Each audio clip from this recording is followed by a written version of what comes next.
My men! My cow! This is the intro song to the podcast King of the What Now.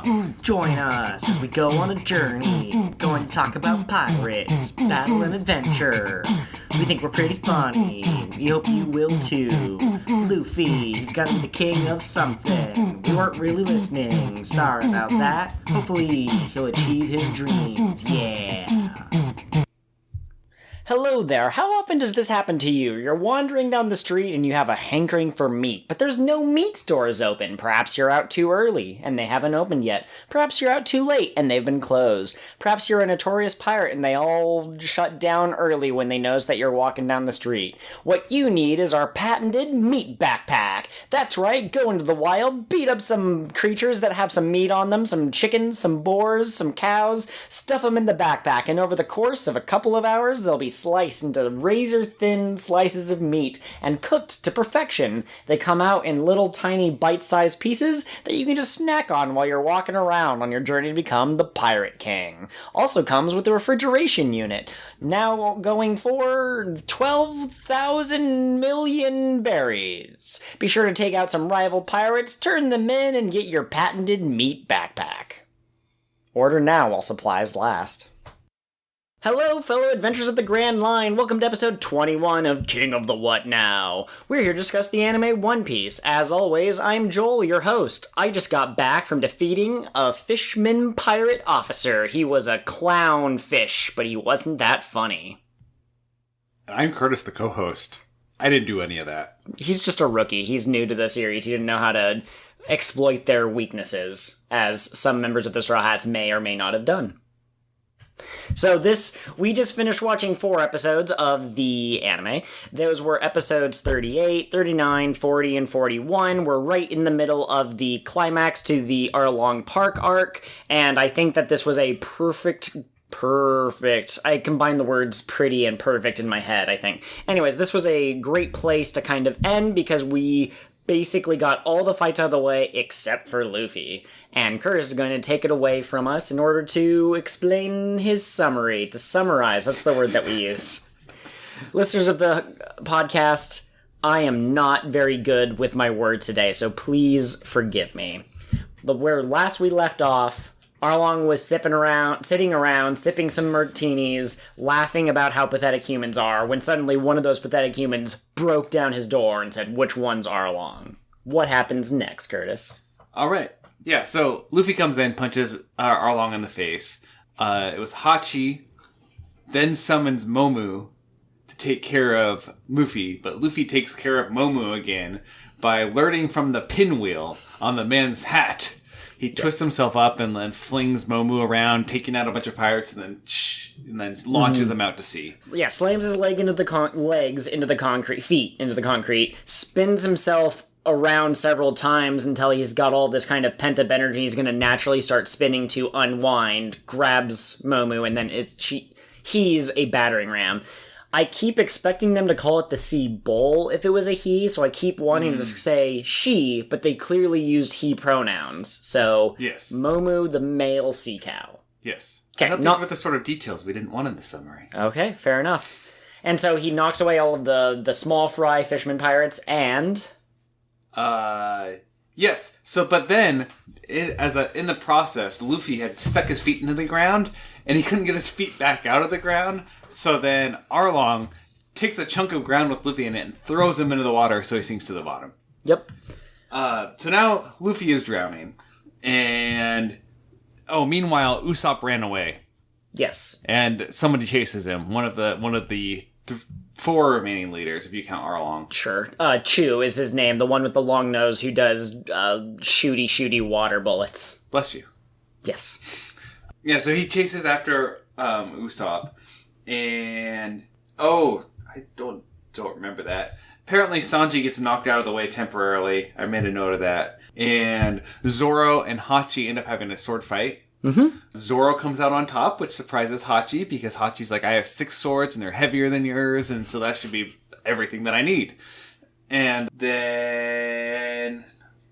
so meanwhile, Nojiko and the police officer, Genzo, they go and they try to save Luffy from drowning, but they can't get his feet out of the rock. Yeah, especially that deep underwater with all the pressure. They have a hammer, but they just can't get enough leverage behind it. Yes. So their solution is Genzo stretches Luffy's neck and takes his head up above water. And then, well, actually, I guess it was Nojiko does this, and then Genzo is trying to give him chest compressions, and they're trying to revive him. Mm-hmm. Meanwhile, Nami says, okay, I'm done crying, I'm gonna go help. So she starts heading back. At this point, Sanji recovers. He goes down to try to help Luffy, but he gets attacked by Kurubi, yeah. And they have a whole fight. It ends with Sanji tricking him, basically by blowing into his gills, and makes him resurface so that Sanji can get air, and then he fights him on land and takes him out. Mm-hmm. Oh yeah, then Usopp stops running finally, and fights the fishman head on. Well, he tricks him. He doesn't stand there and duke it out. But he uses his own tactics in that, and takes out the fishman, which is very impressive for Usopp. And Nami finally shows up to the fight scene, though she doesn't end up doing anything in any of the episodes that we've seen yet. She just kind of stands there. Right. Well, there is the exchange between her and Arlong for a second. Oh, before yeah. Luffy's been freed, but after all of the officers have been defeated. Yes. So Luffy finally gets awakened. Mm-hmm. So he is revived. How did they get him out of the stone that his feet were trapped in? I was about to get to that. Okay. Sanji dives back in. Hachi goes after him, but because of his injuries from his fight with Zoro, he just kind of stops. Like his wounds reopen. He basically kind of dies underwater. He's not dead, but he's unconscious. Yeah. So Sanji kicks the rock, releasing Luffy, and Luffy comes flying out of the water. He goes into the air, he grabs Zoro, who is being held by Arlong at this point, and pulls him away, pulling Luffy towards Arlong, and Zoro goes flying away to some unknown area. The old gum-gum switcheroo tactic. Yes. And... oh yeah, and then him and Arlong start fighting. Mm-hmm. And that's basically where we're at now. I would agree, yes, that's absolutely correct. Let's see, what else do we have in there that I would like to pad things out with? There's a part where some of Arlong's minions, unnamed characters, stand in the way, and they go, if you have business with our captain, you're gonna have to... and Luffy just bonks their heads together. He's having none of this. You see the thing that some animes do, where he breathes out his nose and it's kind of like steam to show like how mad he is. And that's when they first show up. Yes, that's right before they show up, before he traps himself. Mm-hmm. There's a great bit of humor where after Luffy realizes he's stuck, he keeps trying to tell his crew members. He's like, hey guys, and Sanji runs off to kick someone, and he goes, Zoro, and Zoro gets attacked and he dodges away, and everyone's like, why aren't you moving, Luffy? Well, that's, I'm stuck. And we commented on how chill he was at that moment. It seemed kind of strange that you're fighting for your life, and these guys are pretty strong. You're just gonna kind of be like, guys, if it's no big deal, I'm stuck.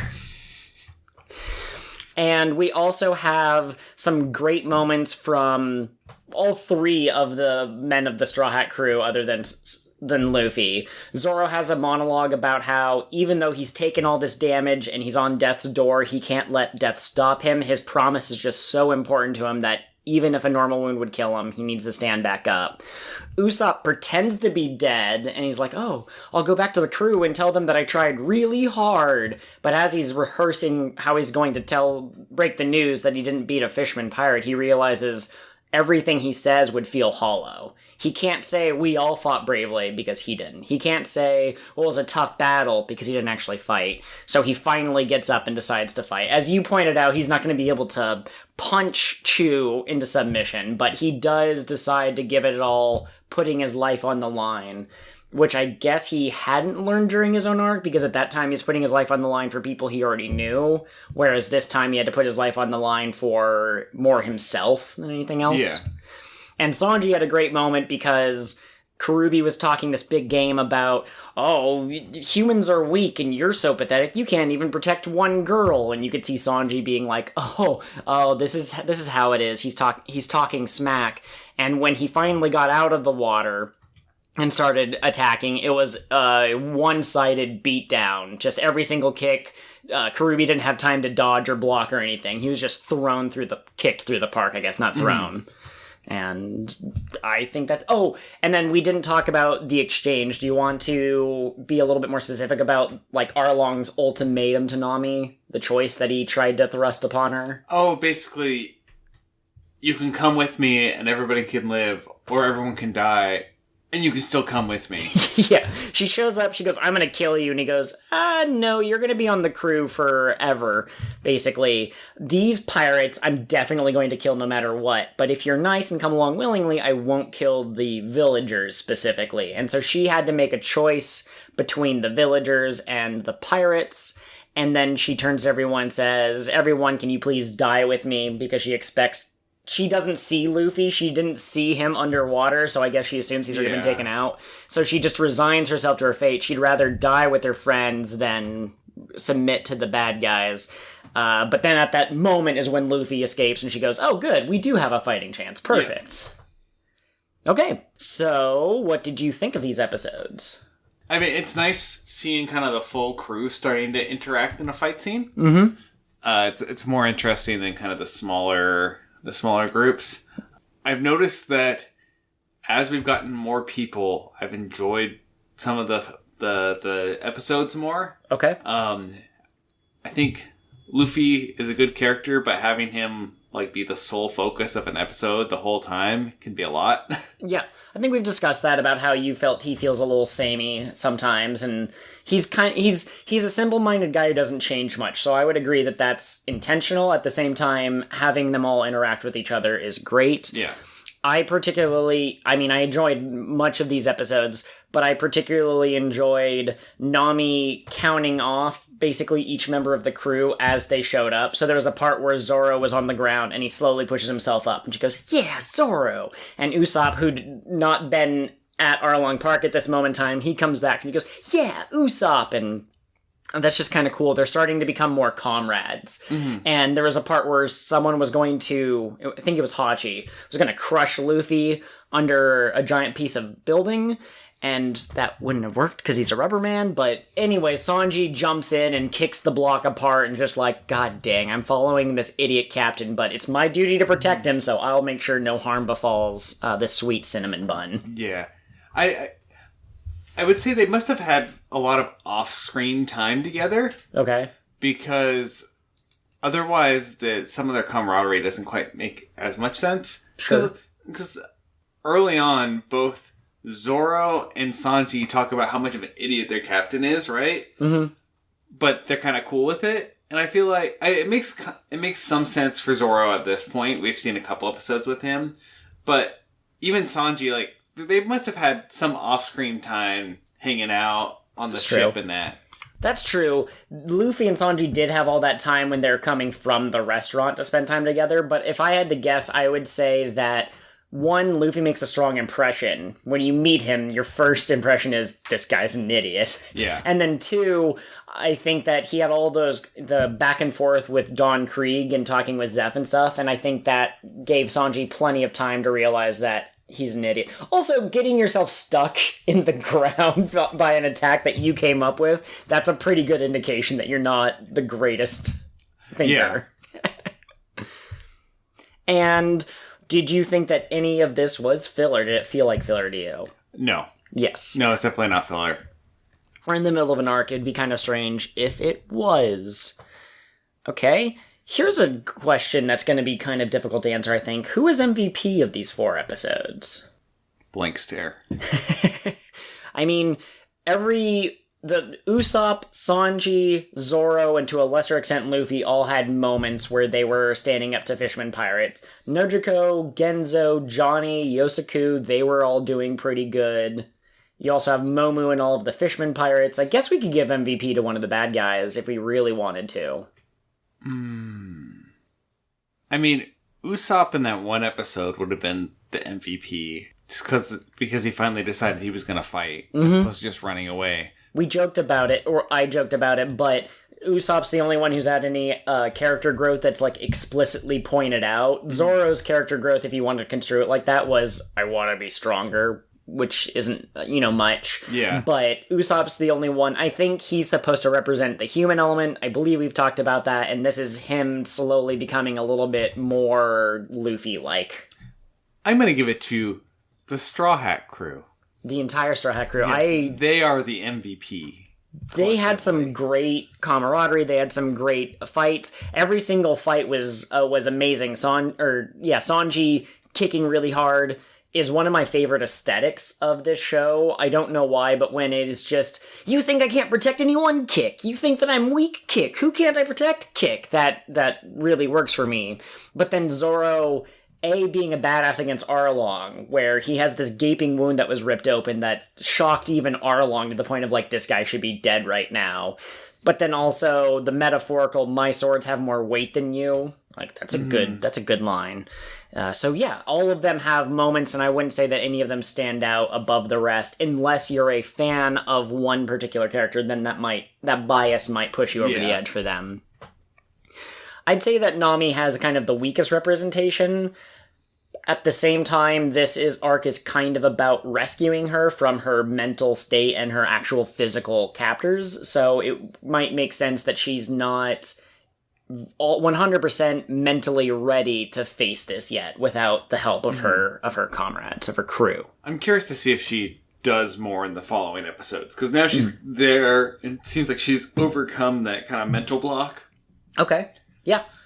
And that leads me perfectly into my next question. What do you think will happen in the next episode? Or what do you think will happen in the next episodes? I should clarify. Now that we've moved away from the one episode format, the next episode of the podcast will cover the last 4 episodes of the arc. Okay. So we're going to get our conclusion soon. I mean, they're obviously going to defeat Arlong. Okay. I think it's mostly going to be Luffy, but I feel like Nami's going to have to do something. Because it is her arc, right? It would be great for her to have a shining moment. Yeah. I agree. I'm not sure what's going to happen. Okay, that's pretty good. I will say that and again, it's hard to tell how much of this is me inferencing from the episodes we have seen versus how much of it is I just know what's going to happen next. But Zoro was on death's door, and Luffy clearly was like, switch with me. So he's probably out, and Sanji took quite a bit of damage from Karubi during that fight, and so I'm going to assume that they're both out. Usopp doesn't seem to have taken that much damage, and he's a long-range fighter anyway, so he might be able to help from afar. Johnny and Yosaku keep complaining about how they're not strong enough, if only they were just a little bit stronger. And Nami did pointedly show up and say, I'm going to kill you. So I would like to see each of those characters being a different ingredient in the beat-up Arlong stew. Yeah, so I'm curious because you keep referring to Johnny and Yosaku and kind of putting them up there with the rest of the Straw Hat Pirates. But do you think that they couldn't join the Straw Hat crew? I suppose they could. It just... I mean, they're definitely represented as, like, lesser characters. Okay. Absolutely. Only time will tell. I just don't want you to forget that they're there so long as they're on screen. If at some point they do leave, I won't keep bringing them up 3 arcs from now if they're not there, but... So, Curtis, what do you think Johnny and Yosaku are? Have you been thinking much about how Helmeppo and Kuro would make a perfect team together if they just met each other and... I forgot about Helmeppo. Helmeppo is symbolic of the heart and spirit of the show, and how dare you, good sir? If you say so, Joel. I mean, if you're saying that Helmeppo is more important to the story of One Piece than Luffy is, then sure. If that's what you're saying. Look, Luffy's Luffy's the catalyst for change. So he showed up, and Helmeppo was like, "Oh, I'm so cool," and then Luffy punched him. And now that punch, it just changed his life. It reorganized his brain, and now he's an accountant for one of the most important people in the world, who had all of the world's riches but didn't know how to spend it. But now that he has Helmeppo as the accountant, they'll be able to figure things out. You know who could have used that? Who's that? Wait. Her name is Nami. What? Is it Gold Roger? Yeah, Gold Roger. Because he just put all of his stuff in one piece. He really needed an accountant to help him figure out what to do with it. Diversify his portfolio. That he needed to invest more dividends. I'm going to have to call you out. Okay, so last episode, maybe it wasn't last episode, I edited a lot of episodes in like a very short time period. I tried to get through them all at the same time. But there was an episode where you wanted to flaunt your knowledge of One Piece, because I incorrectly said that Nami is part of the crew at this point. And you went, well, actually, good sir, I need to, well, actually, good sir, you, because you just said that Gold Roger left all of his gold in one piece. That is incorrect. He left his gold in one place. Okay. I have never once in canon figured out where they get the term One Piece from. It's the name of the treasure, and whoever finds the One Piece will be king of the pirates, but the intro that you were just quoting always says one place, and when I was getting early into the series, I thought that had to have been a mistranslation. Like, obviously he said he left all of his treasure in one piece. Its place. So I needed to... The point is, he needs to diversify out of gold. He's got dead, too Jim. much in gold. Okay, he needed to. Maybe that's what got him killed. Maybe you'll find out that it wasn't the Marines or the government that took him out. It was his own financial instability. It was the debt collectors. First they broke his kneecaps, and then the Marines captured him. We just breezed through all of the regular questions that we asked. I think we're starting to get into a rhythm, and I kind of like that because sometimes it's more interesting to talk about more stuff that's specific to the episodes that we just watched. Yes, sir. Sanji's underwater. Karubi grabs him and quickly dives deep down because the sudden change in water pressure does a lot of damage. And I think he's still okay after that. Like, he's not dead. He points a finger like, try that again, you jerk. No dialogue because it's underwater. And Karubi says, is this guy even human? And Arlong says something similar when he ripped out Zoro's stitches and he saw the blood. He's like, oh, no human could survive this. What is he? So my question to you, which of the 5 members that we've met, one of whom is not technically a Straw Hat, but of Nami, Zoro, Usopp, Sanji, Luffy, which of them is most likely to not be human? To have a secret ancestor 8 generations back who was a fairy or a werewolf or a vampire? Who's most likely to be a monster, and what monster do you picture them as? I think I got 2. Okay. Can I just, list mythical creatures that I think each one resembles? Okay, go ahead. This is not what you asked me, but... Okay. Zoro. Werewolf. Okay. Is it the bloodlust? Yes. Okay. And it's just general aesthetic. Okay. Sanji. Vampire. Alright. He goes after the women specifically. He's trying to get their blood and wants to use his seduction powers. Yeah, I was just going because he wore a suit, but yeah. Oh. I also do want to point out that as far as we can tell, Sanji loves women, but he also is apparently not good at flirting. I don't think we've seen... He's only flirted with basically Nami and... Jeez Louise. And Nami and one person on the cruise ship. Mm-hmm. And the cruise ship lady was definitely a little freaked out by him. And Nami basically was like, I'm going to use him as a tool more so than I actually am genuinely interested, sort of thing. Yeah. So, I have just received a secret note here. It's not a note, it's a phone. Apparently there is in fact a picture on the internet of Zoro in a wolf hoodie. It's not exactly a werewolf, and he is clearly holding Sanji, who is dressed as a devil. It's a safe for work picture, and it is pretty adorable, so I think someone else has beaten us to that conclusion of what sort of creature they would be. When I looked up Werewolf Zoro, the first thing to come up was Werewolf Zoro X Reader. Well, okay, we here do not endorse fanfic of that nature, but please send us your fanfic of that nature if you have any. You should see the look that Curse is giving me, which only makes me want to ask for more fanfic all the harder. Now, we already talked about Zoro and Sanji. Yes. What are the other 3? I'm gonna go Usopp, Dwarf. Okay. Interesting. He does do the gadgets. Okay, yep. I don't know about the other two. You don't know about the... Okay, They don't that's easily fair. fit into a category. Okay.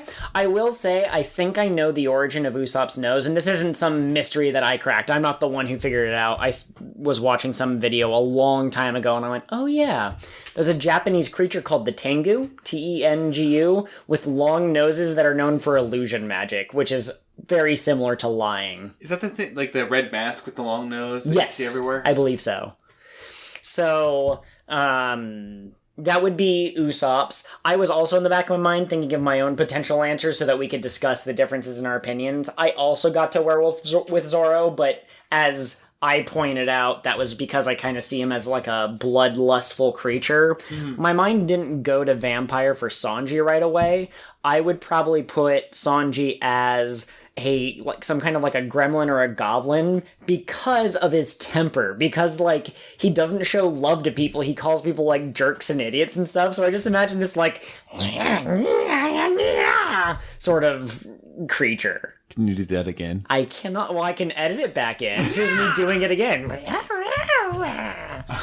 Okay, I couldn't think of one for Nami. The only like traditional female creature I could think of would be mermaid or what's the not an incubus, a succubus. But both of those are fairly sexualized in nature, and so I think that's just because of the way that they portray Nami in certain scenes. I don't think it fits her personality overall. Well, so what's a creature, like a mythological creature that is like tends to scheme and trick people? I could not.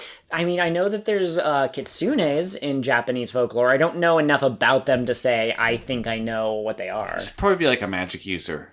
You know what she'd be? She'd probably be a witch. She'd be a witch. Fulfilling the prophecy. Perfect. We have figured this out. Bless you? Is that what you say after coughing? No, there's nothing for coughing. Oh, okay. Coffee's just like, oh, screw you. Coughing everywhere, getting germs all over. And you know what? I have one for Luffy now. Okay. Rubber person.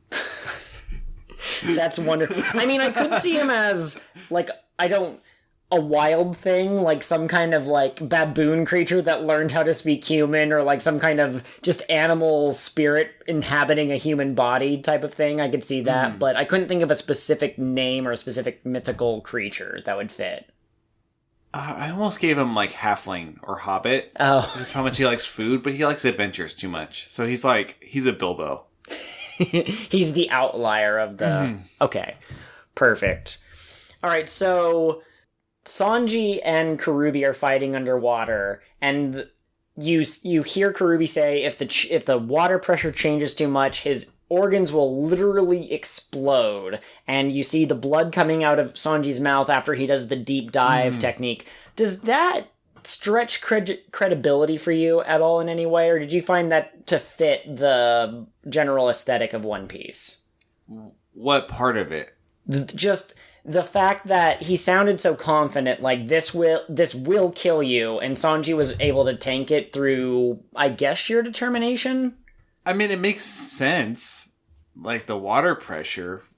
What I mean is, the science behind the damage makes sense. But the fact that Sanji survived it, to me, for half a second, I was like, is he that durable? And One Piece and many anime do that, where people can survive stuff. I just don't like it when a show clearly says this is a life or death situation and the character messes up, and you're like, okay, so the narrator or whoever established that this means death. Oh, but they're fine for some reason. Yeah. No, both him and Zoro had that happen, right? Because like you said, Zoro had his wounds that Arlong pointed out. This should have killed a normal person. And 2 episodes before, the doctor guy said something about, like, if those wounds reopen, he will definitely die. And I get it. Zoro had his whole monologue about, I can't let death take me. At the same time, it's just kind of interesting, and I don't think we've gotten to the point in the series where I'd be comfortable saying that Zoro has that kind of determination yet. I'd expect it to be kind of like a ladder where he slowly gets a little bit better at tanking damage as it goes on, and he's already at what I would call his limit. Yeah, and even then there should be a limit. I feel like it's not very well explained in the show. I would agree. So, Joel. Yeah. I know what the D and Monkey D. Luffy stands for. Okay, did you figure it out in these episodes? I figured it out just like a couple minutes ago. Okay. You inspired me, Joel. All right. It's Daith.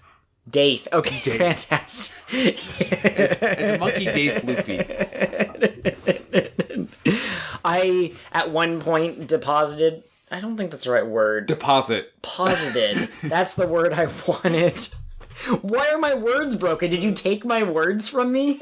I did, and I put them in Luffy's name. Monkey Deposit Luffy. I posited that the D could have stood for Dingus. We've only met Monkey D. Luffy, and so as far as we know, maybe he's the only character who has that middle initial. Do you think he knows what the D stands for? Would you think that he would know? He might not. Okay. I could see him, like, not knowing what his name is. Okay, so we know that Luffy's a very adventurous person. He likes to sit at the very front of the ship, which I think is the most dangerous, but it's the most forward-looking. And he likes to climb, I would assume. Maybe as a child he got dropped on his head. Not dropped, someone wasn't holding him, but he climbed somewhere really tall and fell. So he actually doesn't remember the first 7 years of his life or something like that. So the D at one point had a meaning. He just doesn't know what it is. You know, if he ever becomes King of the Pirates, assuming that has real authority, he's going to be a horrible ruler. Yeah, I think so. At the same time, he's already explained to Zoro that he doesn't need to know how to navigate because he wants to be the king of the pirates. Zoro was like, shouldn't you be able to handle that? And he goes, why would I? That's not related to what I want to do. So I think if he ever became king, he would have an administrator. Like, Nami would run the treasury, and Sanji would run the chefs, and he would basically just be running around being an idiot. A king in title alone. Mm-hmm. He'd be a figurehead. Yeah. That's why he sits at the front of the ship, Joel. Because that's where the figurehead goes. Oh. I think what it is that he actually dreams of being the masthead or whatever it's called. The figurehead. And so he sits there in order to try to replace the goat face of the Going Merry. I forgot the name of their ship for a second. Maybe the Going Merry will show up in this battle and help them fight. Maybe it'll transform into a really cool mech suit that can just, like, punch Arlong super hard. What's a fishman gonna do against a giant transforming ship robot? Honestly. Nothing. What is there to do? I would agree. Absolutely. Let's see. I wrote a couple of other things down. I did also think... This is just an observation. I don't know how much we can really add, but I noticed that in Zoro's episode... By the way, Zoro got his own episode. Usopp and Sanji got their victories as two halves of the same episode. So obviously we know which one Oda likes the best. Well, the better one. That's true. It could also just be that I don't remember exactly every detail of the episode as much as I like to pretend that I do, but I think there was more setup in Zoro's episode, so the fight didn't start until later. Mm-hmm. Whereas... Anyways... In Zoro's episode, he faces death head on. Come and get me, Death. Not even you can take me until I've defeated that man, who we now know as Mihawk. Whereas Usopp immediately ran as soon as he thought that his life was in danger. And I think there's... I think there's some interesting... What was that, Joel? I am the great Thonker. Come to me with your questions. I shall thonk them. I shall spunk them, and I shall ronk them. Once you have left the cave of Wasdom, you shall be the greatest Thonker there ever was. I left all of my great thonks in one toxt. This toxt can be found at the Library. Okay, so... What just happened to you? I think I zoned out to read Werewolf Zoro fanfic, and this is what I come back to. That's what the listeners just said, too. Okay, but... if you pay attention to the character interactions... You might think that they're a little flat in a certain respect. Sanji and Zoro, for the most part, when they interact with each other, it's mostly anything you can do, I can do better sort of thing. It's this playful rivalry. Almost everyone's interactions with Luffy is, Luffy, you're an idiot, but we love you anyways. And Zoro and Usopp so far have had a couple of interactions that's just sort of, Zoro is exactly the sort of figure that Usopp talks about when he's telling his lies. When Usopp talks about a brave warrior of the sea, he's not picturing Zoro exactly, but someone like Zoro who can surpass death and push beyond, and I use 3 swords, which is more than a normal human can hold. And so their interactions a lot of the time are Zoro basically pointing out just how human Usopp is, and it's like, you're firing on the opponent from way over there? How brave you are. Oh, you claim that you're happy to let Sanji fight your battles for you? Good for you, buddy. And now we have 2 episodes right back to back that explicitly highlight that difference in them. He did finally face his opponent, though. Yes. And then he hammered him to death. He absolutely did that. And it was... there's certain things that I've mentioned this before. There's certain things in One Piece that click for me, and this is true for any game or movie and stuff that I really enjoy. There's usually a scene that will really speak to me, even if I can't pinpoint what's good about it. And the scene that ends with Usopp just Usopp hammer, Usopp hammer, Usopp hammer, Usopp hammer. It just makes me laugh every time. It makes me so happy, and I can't describe why. I think it has to do with the repetition and the fact that it's a really weak attack, and it's sort of like a combo, I guess, just hitting them with the hammer over and over again. But that was a great scene. And that's one of my favorite Usopp fights, just in general, because when we were summarizing, we just kind of give the broad strokes. He decides to fight Chu. He uses a hammer to hit him in the shin so that he'll take his foot off of Usopp's throat or his chest or wherever it was. He used a rubber band to make him flinch, which gives Usopp time to run into the woods. He throws a bottle of wine, which Chu just kind of catches reflexively. He shoots a pebble or some kind of a bullet that breaks the wine, so the wine gets in his eyes and the glass kind of cuts up his face and he can't see very well for a second. And then he draws Chu towards him for a close range finishing move, points out that the wine's flammable, and shoots a match. It's a brilliant combo, and he did not get a chance to do any combo moves in his own arc, and he didn't do anything in the Barati arc. Baratier, right? That's what we figured out it was called? Anyways, I think that this is the first time that you really see Usopp thinking like a tactician. Mm-hmm. It's pretty good. Do you have any final thoughts that you want to give to our readers? Listeners? I don't think I've ever called them readers before. Welcome to Joel and Curtis talk about a book. But they wouldn't even be reading it. So what we need to do is we need to team up to write the best fan fiction that there ever was about One Piece, and we can release it, and then we can say that our listeners and our readers are the same thing, because hopefully, if you're reading the fan fiction, you'll listen to the podcast. And if you watch the podcast, then theoretically you will smell the fan fiction. Okay. That's how sentences work. I think we got my wife a little too excited with my wordplay. Time to put the punnery away. I'm waiting. Are you going to be okay? I'm joking. I'm fine. I think you've killed her. Okay, everyone. All right. You were going to say something. I do have a final thought, Joel. Okay. For our many readers out there. So there was a butterfly. We didn't talk about the butterfly. Oh, I forgot. So there was this beautiful metaphor about Nami's awakening. Interesting. What a strange choice of words you've chosen. That was okay, but she overcame she decided she was going to stand up to Arlong. So there was this image that kept popping up, and it was a butterfly trapped in a spider web, and the spider was getting closer and closer to the butterfly, and then at the moment where she decides, I'm gonna, fight back, the butterfly escapes from the spider web, flies away from the spider, who is Arlong. And then later, you see the butterfly on the straw hat that she's wearing on her head. It was absolutely fantastic. One thing that I will point out, too, is I don't think it's fair to represent Arlong as a spider, because a spider should obviously be Hachi, the one with the 8 limbs.